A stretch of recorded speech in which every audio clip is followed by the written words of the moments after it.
உலகெங்கிலும் இருந்து இந்த நிகழ்வை பார்த்து கொண்டிருக்கின்ற சன் தொலைக்காட்சி நேயர்களுக்கு அன்பின் வணக்கம்.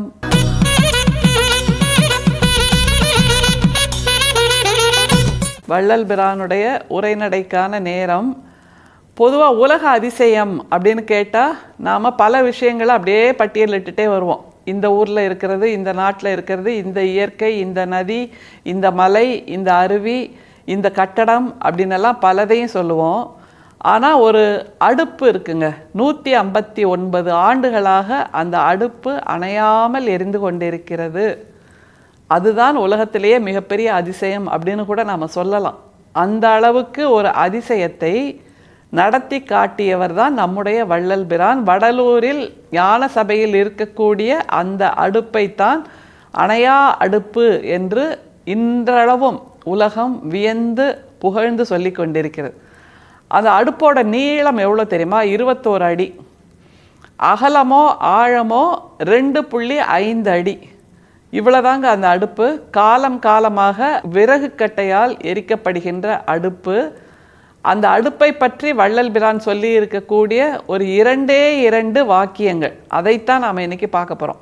அந்த 2 வாக்கியங்களுக்குள் இந்த உலகம் பொதிந்திருக்கிறது. இந்த 2 வாக்கியங்களுக்குள் உயிர்கூட்டம் உயிர்த்திருக்கிறது அப்படிங்கிறத தான் நம்ம உணர்ந்து கொள்ளணும். வள்ளல் பிரான் அப்படி என்ன சொன்னார்? 2 வாக்கியம்தான். பார்க்கலாமா அதை? உலகத்தில் தர்மம் உள்ளவரை இந்த அடுப்பு அணையாது, இந்த அடுப்பு உள்ளவரை தர்மம் அணையாது. எவ்வளோ அழகான வார்த்தை பாருங்க.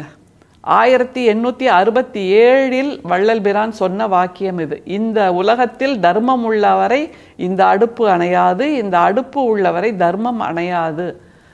1867 அந்த அடுப்பு துவக்கி வைக்கப்பட்டது அப்படின்னா இப்போ 2026, 159 வருடங்களாக இந்த அடுப்பு எரிந்து கொண்டிருக்கிறது அப்படிங்கிறது தான் இதோட சிறப்பு.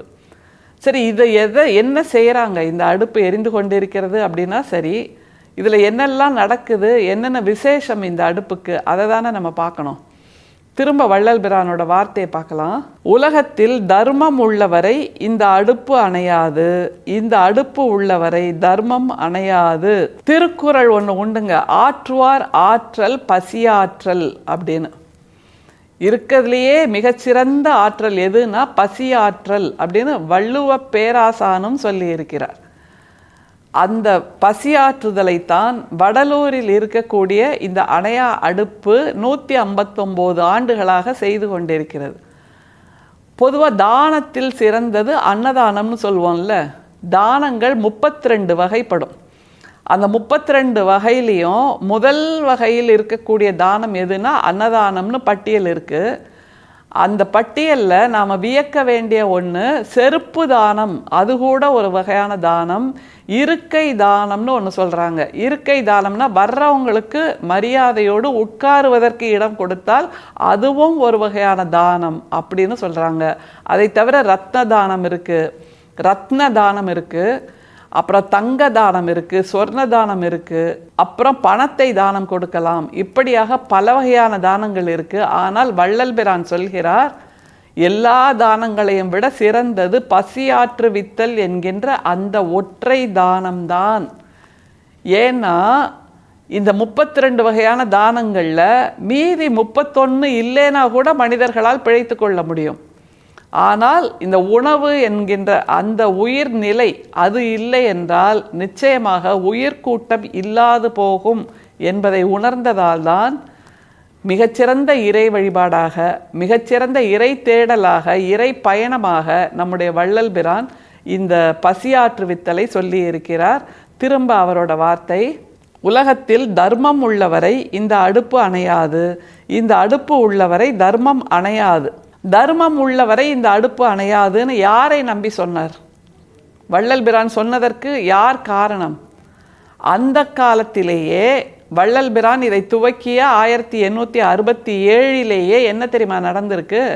அந்த பார்வதிபுரத்து மக்கள் இருக்காங்கல்ல, எளிய மக்கள், அவர்கள் ஒன்றும் செல்வ சீமான்கள் இல்லை. அவர்கள் வீட்டில் அப்படியே பணம் கொட்டி கிடக்கவில்லை. அவர்கள் வீட்டில் உணவு தானியங்கள் மூட்டை மூட்டையாக அடுக்கி வைத்திருக்கவில்லை.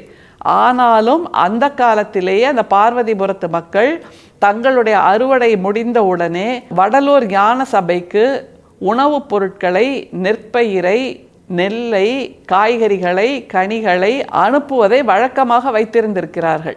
அதனால்தான் தர்மம் உள்ளவரை இந்த அடுப்பு அணையாது, தர்ம சிந்தனை உள்ள மக்கள் இருக்கின்ற வரை இந்த அடுப்பு அணையாது என்று நம்பிக்கையோடு நம்முடைய வள்ளல் பிரான் சொல்லியிருக்கிறார். அந்த வார்த்தையை திரும்ப திரும்ப பார்க்கணும்னு தோணுது. திரும்பவும் பாருங்க. உலகத்தில் தர்மம் உள்ளவரை இந்த அடுப்பு அணையாது, இந்த அடுப்பு உள்ளவரை தர்மம் அணையாது. வள்ளலார் நடமாடும் தர்மசாலை அப்படின்னு ஒரு அமைப்பு இருக்கு. அது எது அப்படின்னா, மாற்றுத்திறனாளிகள் இருக்காங்கல்ல, அவங்க, முதியவர்கள், அங்கே இங்கே நடமாட முடியாத முதியவர்கள் இருக்காங்கல்ல, அவங்களுக்காக இந்த வடலூரில் செய்யப்படுகின்ற உணவு, தயாரிக்கப்படுகின்ற உணவை வாகனங்களில் வைத்து அவரவர் இருப்பிடத்திற்கே கொண்டு செல்லுகின்ற வழக்கத்தை தான் இன்றளவும் வடலூரில் செய்து கொண்டிருக்கிறார்கள்.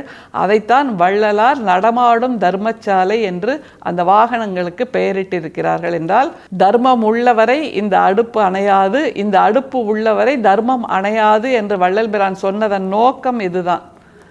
எனக்கு மூவ் பண்ண முடியலையே, எனக்கு நகர்ந்து போக முடியலையே, எனக்கு யாருமே இல்லையே அங்கே போய் உணவு வாங்கிட்டு வர என்பதான ஏக்கங்கள் இல்லாமல் அவர்கள் இருப்பிடத்திற்கே கொண்டு பசியாற்றுகின்ற சேவையை செய்கின்றது இன்றளவும் வடலூரின் ஞான சபை என்பதை நாம் புரிந்து கொள்ள வேண்டும். சரி, அந்த எளிய மக்கள் அன்றைக்கு பார்வதிபுரத்தில் என்ன பண்ணியிருக்காங்க அப்படிங்கிறதையும் நம்ம பார்த்தோம். அவர்கள் விளைவிக்கின்ற அந்த நெல்லை கொடுத்திருக்கிறார்கள், காய்கறிகளை கொடுத்திருக்கிறார்கள், பழங்களை கொடுத்திருக்கிறார்கள். இன்றளவும் அந்த தொடர்ச்சியை அந்த மக்கள் செய்து கொண்டிருக்கிறார்கள். அதனால் தான் தர்மம் உள்ளவரை இந்த அடுப்பு அணையாது என்று வள்ளல் பிரான் சொன்னார். இன்றளவும் அந்த தர்மசாலைக்கு எப்படி நிதி வருகிறது என்பது தெரியவில்லை. ஆனால் தொடர்ந்து அங்கே 6 மாதத்திற்கு தேவையான உணவுப் பொருட்கள் சேமித்து வைக்கப்பட்டிருக்கின்றன, விறகுகள் சேமித்து வைக்கப்பட்டிருக்கின்றன. இன்றளவும் விறகு அடுப்பில் அங்கே உணவு தயாரிக்கப்பட்டு கொண்டிருக்கிறது. அதை அன்னதானம் என்று வடலூர் ஞான சபை சொல்லுவதில்லை. பசி ஆற்றுவித்தல் என்றுதான் அதை சொல்கிறார்கள். பசியை ஆற்றுவிக்கத்தான் முடியுமே தவிர அதை முற்றிலுமாக இல்லாமல் ஆக்கிவிட முடியாது என்பது வள்ளல் பெருமானுக்கே தெரிந்திருக்கிறது. அந்த நேரத்து பசியை ஆற்றுவிப்பது, மீண்டும் பசி நெருப்பு கிளர்ந்து எரியும்.